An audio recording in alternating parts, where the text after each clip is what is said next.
കഴിഞ്ഞ വർഷത്തിൽ നമ്മൾ എന്തൊക്കെ ചെയ്തു എന്ന് നമ്മളൊന്ന് പുനഃപരിശോധിക്കൽ നല്ലതാണ് ഓരോ വർഷം കഴിയുമ്പോൾ.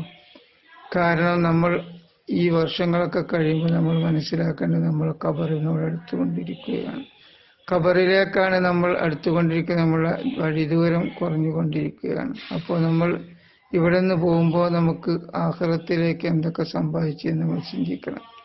നമ്മൾ രാവിലെ മുതൽ വൈകുന്നേരം വരെ അധ്വാനിച്ച് ഉണ്ടാക്കുന്നത് എന്തിനു വേണ്ടിയാ? നമ്മൾ ഈ ദുന്യവ്യാ ജീവിതത്തിന് വേണ്ടി. അങ്ങനത്തെ നമ്മൾ ആഖിറത്തിലേക്ക് എന്ത് സമ്പാദിച്ചു എന്ന് നമ്മളെപ്പോഴും അന്വേഷിക്കണം, ചിന്തിക്കണം, നമ്മൾ പ്രവർത്തിക്കണം.